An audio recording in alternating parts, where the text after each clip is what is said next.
Hi everyone, welcome to Ask an Armourer. My name's Kia, and today we're continuing my mini-series called Ask Another Armourer.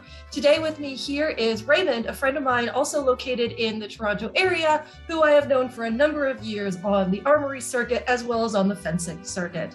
So, hi Raymond, thanks for joining me today. So, Raymond, why don't we just start with a little bit of your background, your history in armory. So let's start with what level armorer are you now, and how long did it take you to get here? Well, in terms of my official armory level, I'm actually still uncertified, which means I actually still need a certification. But in terms of practical experience, I've been doing armory for about, I'll say 3 years, and I started after my first year of fencing. Did you start doing just your own personal stuff, or did you kind of just get immediately thrown into the deep end with club armory?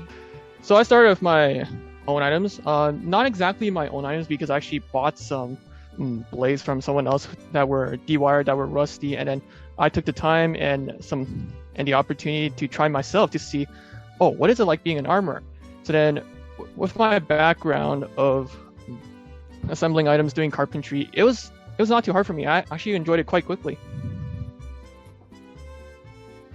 Got it. So did you think that you started being generally handy before getting into armory, like you mentioned doing the carpentry?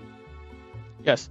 So during I would say during my elementary school time, when we got brought down to another school to do design technology, that's where I found an affinity to do carpentry. And then later on in high school, I started taking in shop classes, carpentry classes, and then I started growing a talent of starting to build my own items. And later on during university, when I started buying my own IKEA furniture, I started custom designing some of it as well. And then now in a few years, within a few years, I actually redid my closet so that it can actually hold fencing equipment. So did you have any issues when you were becoming an armorer? Any sort of, like, you mentioned that you are still uncertified. That seems like something that'd be a little annoying. But as you were becoming an armorer, was there any really big thing that you wish would have been different about that journey? Good question. When I started off, it wasn't much of a problem because wherever someone needed help, I was there to help them. When I found the opportunity to learn about what armory was like, I had the resources. So I would say, I think later on when I do go into higher level tournaments, that's where it starts to get challenging, because I actually do need a certification for that. Got it. All right, cool. Well, thanks for sort of giving us a bit of, who you are in terms of armory and how you got here, sort of thing. So let's move on to any advice that you have for somebody who would want to get into armory. So first thing I would say is definitely look for opportunities. There's opportunities around the corner, especially when it comes to fencing, because as fencing is a niche sport, that means the community is quite small, which means there's going to be a lot of demand for someone to fix their equipment, because more people are interested in doing the fencing aspect rather than fixing their equipment, because fixing equipment does take quite a long time. I think a few days ago when I was at my local fencing club, there was one guy who tried to cut his tang, but then he cut it improperly to the point where the lock nut could not go in anymore. So that whole day he did not end up fencing. So my other advice would be look into resources. There's a lot of resources online, and when I started doing armory, I looked into videos by Michael Mergen, Sam Cianarelli, and those were the two, I would say, my armory fathers that taught me how to do most of the armory work I do today. Cool. Yeah, well, great. Thank you. I think that's a lot of us. I certainly know that I had bought Michael Mergen's book, The Care and Keeping of All Things Fencing. And so between that and just reading the FIE manual, being like, okay, it needs to be in this certain ohm range, and I have a multimeter. I guess we'll start poking at it until it does what I want it to do. So what was the most surprising thing about your first tournament? Because we have discussed in the past, or I've discussed on my channel in the past, that there are differences between the repair side and the tournament side. Like those are basically the two parts of Armory that are very different skill sets. So what was the most surprising thing when you worked your first tournament? Let's see, my first tournament. Oh boy. Remember your first tournament? Oh yeah. I'll also say that's probably, obviously that would be like my worst tournament because I was starting to learn everything to it. I think my biggest surprise was, in terms of reels, how sensitive the reels were to foil. Because the club they were doing it in, they were having a lot of reel issues, and then I still remember that was the first time I was trying to fix their reels, so I do not know, at the time I didn't know the full principles on how to fully repair a reel for foil. And I'll have like 5 referees coming at me saying like these reels don't work, and then I was like, I just fixed them, how did it not work? Foils are quite finicky, and I think later on when they were doing tournaments there again, I finally learned, from San Signorelli, they need a strain relief knot, otherwise this will not work for foil. So then I fixed the reels again, and then the next tournaments following after that, they no longer have problems with reels anymore. So definitely. Cool. Anything else about becoming an armorer, either your own, funny stories about you becoming an armorer, or advice or anything like that before we move on to the next topic? Okay, I would like to touch on the topic of tools especially. All right, well that's the next one, so yeah. I guess we'll move right on into that one. So what's in your toolbox? What do you got? So in my toolbox, I have pretty much everything that you recommended on your channel. And so far, my favorite tool is the soldering iron, because I've used that countless times to fix reels and also to resolder some of my own blade wires. But the only problem is that it'll no longer be valid for a tournament. And for my specialty, I actually have my own custom printed 3D tools. Oh, really? What are those? Yep. Okay, so I have 3 so far. I can show you one right now. So this is the first one I printed out. So I call this the precision bolt. And how this works is that you take your weapon if you need to unscrew the tip. So here's my FA. You put it in here. So now with this groove here, I don't know if you could see it here.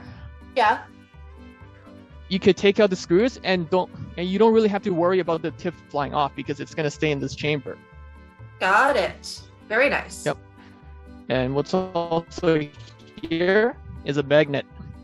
This magnet here, very powerful magnet. And how this can be used is if your screw does fall onto the floor and you can't really seem to find it, you could just scan this magnet around, and it could suck up the screw like from about 5 centimeters away. Oh wow, that's pretty useful, as opposed to you have to get it like right over for a lot of magnets that I think are a little more run-of-the-mill. Mm-hmm. So yeah, so the purpose of this tool, it's not really to replace the traditional use the magnetic tray and have a piece of tape holding the weapon up. Best way to use this is to actually just put it on your weapon, unscrew it, and then just put some of your parts on the magnet. Then when you finish tuning whatever's inside, that's when you'll have to use the tray again, and also putting your weapon on a roll of tape to prevent from rolling away, because I do find it much easier just to use your fingers to hold on to it and screw it at the same time. Well, there is a certain element of, if that's the way you've been doing it for years, like it can be hard to shift things around. So at that point, do you have any wish list tools? Like you've mentioned that you've been working on selecting ones for your own toolbox. So what do you not have yet? Or what is a really niche tool that you just really want because it's cool and would make that one particular job really easy? I still need a bending chain. Up until now, I don't have a bending chain. So what do you use to rewire then? Oh, I just use the jams between my doors to hold my blade in place. That's one way to do it, I suppose. Okay. But then again, I have special glue and an accelerator that can dry the glue in 10 seconds. So I just put the blade there for like 10 seconds, spray it on with the accelerator, and then it's done. So I'll still prefer bending chain one day. Fair. I mean, bending chains are nice, again, for when you're on the go. It's really easy to throw a thing of super glue and a bending chain in a bucket and be like, all right, here we go. We can do rewires anywhere kind of thing for when you don't have your door jams. So out of curiosity, what's that glue that you use then? So that glue, actually, I should probably bring it to show you. Yeah, come on, show it off. Show off for all my fans. All right, be right back. All right, got the glue here. So let's see. As Sam Cinerelli recommended, Bob Smith Industries use the Instaflex. This gives it a rubber toughened strength, so that way it's almost impossible for wires to come out unless the blade wasn't cleaned properly. Okay, and what works with it well? The accelerator. Spray this on, the glue will dry in about 10 seconds. Got it. Yeah. Very cool. So in terms of like de-gluing old glue from blades, I actually just saw this and bought this recently. It's an uncure. And how strong this is I don't know if it's as strong as acetone, but in about 1 minute, it turns all the glue on the blade into a gelatinous form. So all you just need to do is just get a screwdriver, flathead, scrape it off, and it comes off clean. Oh, it comes off clean. You don't have to worry about there being any residual, because that is the one issue that I've had with, not letting something sit in an acetone bath long enough, is that there is still enough residual in especially like a really tiny foil groove, right? Like an epic groove, whatever. Those are easy to clean out. But everybody knows foil grooves are really kind of tiny and kind of hard to get into. So that's why I just acetone bath overnight, just dissolve everything. Yeah, I never had a good experience with acetone. I think I still remember first time I used acetone with a tube. My goggles ended up getting damaged because I was wearing goggles at the time, and I didn't know, acetone dissolves the plastic. And then when I was pouring it in, I accidentally poured a bit too much, and then it started overflowing. I was like, how am I going to clean this? So I left it there, I think, for one night, and then when I came back, the acetone didn't dry up, and for some reason it was still there. I was like, yeah, I'm never using acetone ever again. That's fair. But it's amazing how all of our experiences are shaped so differently, and our preferences are also shaped differently. But, that's why we have multiple methods for this. Like, I also have just take a Dremel and just grind everything out. Don't need to just completely hardcore, just brute force it. Oh yeah, Dremel. I've used that back then as well. The only problem was that the blades kept, actually, I don't know what, the discs kept breaking. So I was like, I broke it. Gotta go buy another one. But then with the uncure, don't have to do that anymore. Yeah, and that's fair. A lot of money.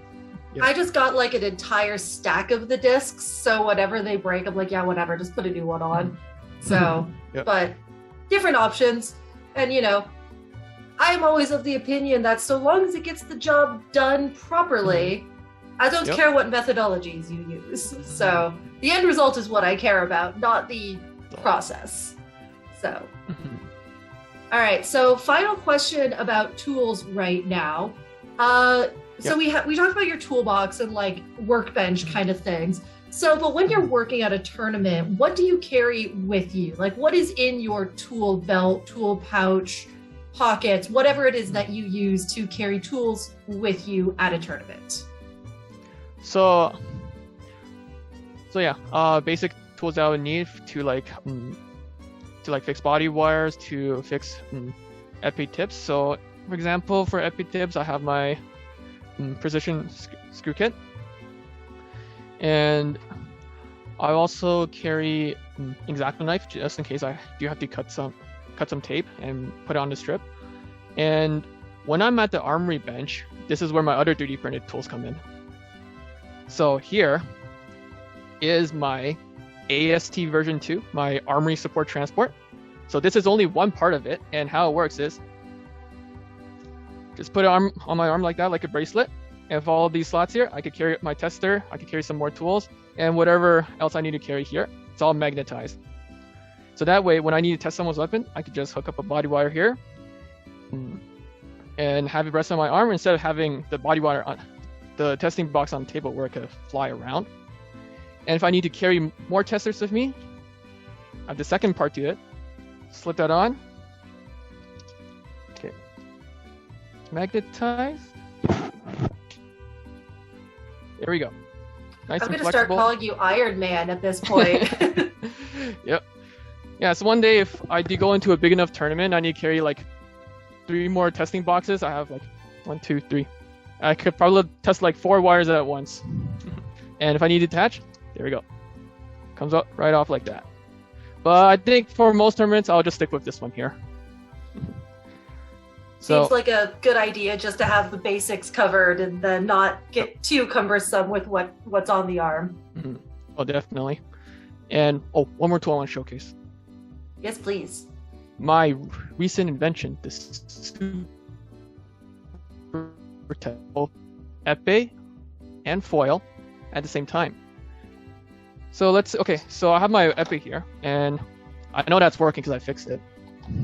But if I do want to see how it works, all I have to do is, just plug it in like that. Boom. That's it.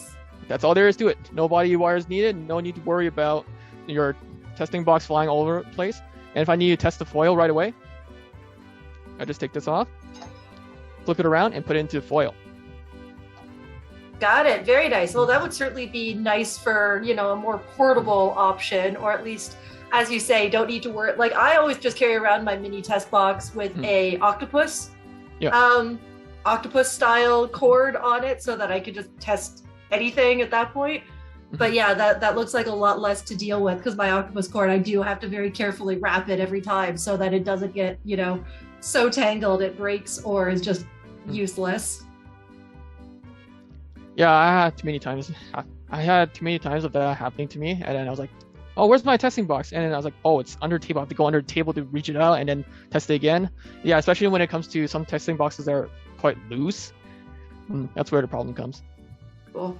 Well, thank you for showcasing all of those. Those are really fun and exciting. I guess let's move on to the next topic then, if you don't have any other tools on hand to showcase for us right now. I know we could talk about tools forever because we're well, definitely. We're nerds about tools. We love our toys, but that's okay. So you just pulled out your epee. This actually is a good segue into the next topic of balancing fencing and armory. So do you still fence? Like, do you still actively compete or practice? And then are you just an epeist, or do you do multiple weapons? So actually, I still fence, but I actually do not do competitions because I do find competitions too stressful and as a fencer. And also I'm requested more as an armor for most of the tournaments.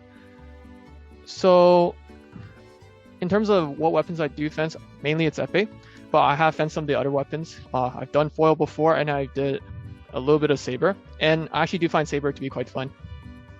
And then I guess, do you have any advice for balancing training or competing and being an armorer? So I would say try to do things locally, because traveling does take a lot of time, and it's one thing that has to be considered. And in terms of training, like my whole training schedule has been adjusted. It's like I no longer follow the traditional training where, go do club, do warm up, and follow the drills that the coaches give. I actually have more external resources that have not been like really touched in fencing. So I've looked into like historical fencing manuals. I even looked into ideas that are used in games, and even other like martial arts as well, because that does take a lot less time than going to a club to actually train. Got it. So just utilizing all the resources available to you, as opposed to thinking that there's only one way of going about it. Yep. Got it. Cool. All right. So getting into a little bit of the last few questions here. So let's just talk about like you as a human being now. So what do you do when you're not repairing equipment? Like, who are you outside of Armory?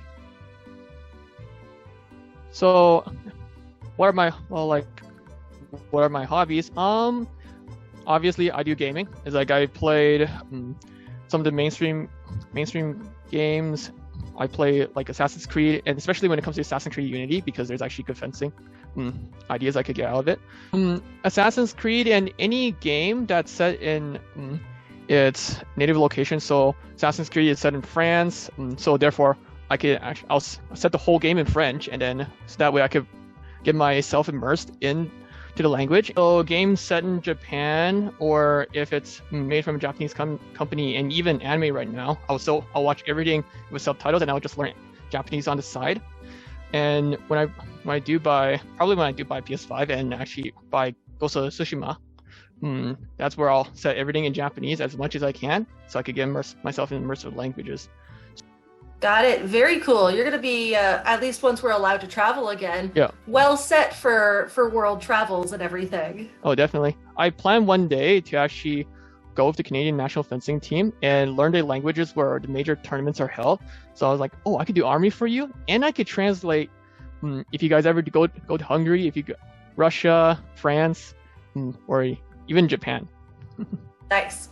I feel like the Canadian team in France might be pretty okay on their own, but all the other places would probably be a good one.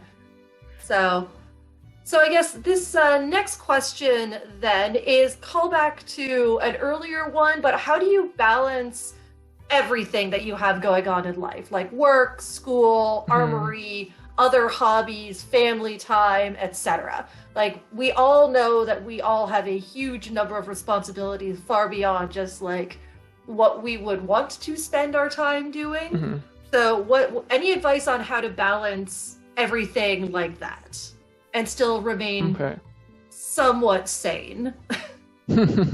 So that's actually a good question, mainly because I could think of how to do it, but in terms of how to say it out might be a bit difficult. I would definitely say prioritize what will take a lot of time out from your day, because pretty much there's only 16 hours left to the day, like after 8 hours of sleep. So, and then, well, actually there's only eight hours depending on how long people will work. So first is to prioritize. Second, I would say, is to use a spreadsheet to document whatever you're doing every day. That way you have a log of everything, so you don't have to like go into your brain to think, oh, will this work, will it not? Well, because you have something to visualize in front of you, and you'll be like, oh, okay, I see. I have time on this day, but I don't have time on another day. Don't accept everything.